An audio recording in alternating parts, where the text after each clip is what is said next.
After the wedding at Cana of Galilee, a reputation of Jesus as a young rabbi spread, and it reached the ears of the Sanhedrin, which was the governing body at the temple in Jerusalem.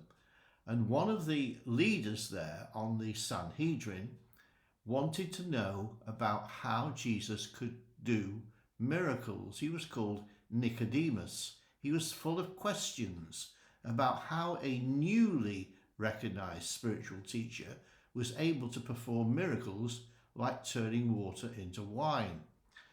This first meeting was documented by John in his Gospel. So if you have a Bible, this is where I'm going to be reading. John chapter 3, verses 1 to 11. Now there was a prominent religious leader amongst the Jews called Nicodemus, who was part of the Pharisees sect. One night he discreetly came to Jesus and said, "Rabbi, we know that you are a teacher come from God, for no one performs miracle signs that you do unless God's power is with him." Well, Jesus answered, "Nicodemus, listen to this eternal truth. Before a person can even perceive or understand God's kingdom, they must experience a rebirth. They must be born again."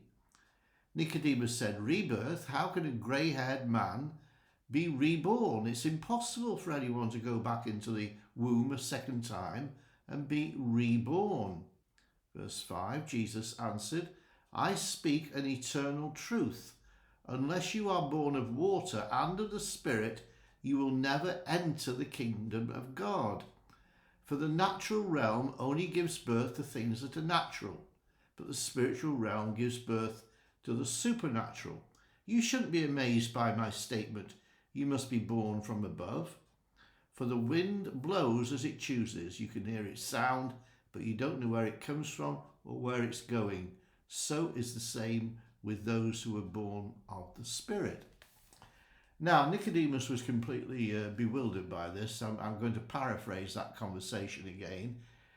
He was told by Jesus that unless a man was born again, he could not see or experience the kingdom of God. That's verse 3. Now, we know from other Gospels the meaning of the term kingdom of God. In Matthew's Gospel, the kingdom is described as God's way of doing and being right. Matthew 6:33. It's God's way of doing stuff. And it's a parallel kingdom, completely the reverse of the world system. Now, Nicodemus was totally puzzled by Jesus talking of a new birth, asking how can a man go back inside his mother to be born a second time. Now, he was thinking physically, but Jesus was talking spiritually, about a spiritual experience. And Jesus clarified what he meant by saying that unless a man was born of water and of the Spirit, he could not enter the kingdom of God. So first, you can't see it. Secondly, you can't enter it. Now, being born of water is referring to natural childbirth. During the birth of a child, there's a sac of water called the amniotic sac, and the baby has been inside that sac of water for 9 months, and the amniotic sac breaks and the amniotic fluid or water passes out from the mother, and it's a sign that the baby is coming along and about to be born. The natural birth, however, gives life to a physical baby and its soul and personality. I remember when my little Stephanie was born, she was crying and shouting as soon as she was born. Her personality was showing quite quickly and she was alive. But the spirit of the baby, although she was breathing, it's not in contact with God. We don't contact God by the soul or the body. We contact God by the spirit. Now, parents give the child its personality and its physical characteristics, but the spirit comes from God. And the spirit part of us has to contact God and be made alive.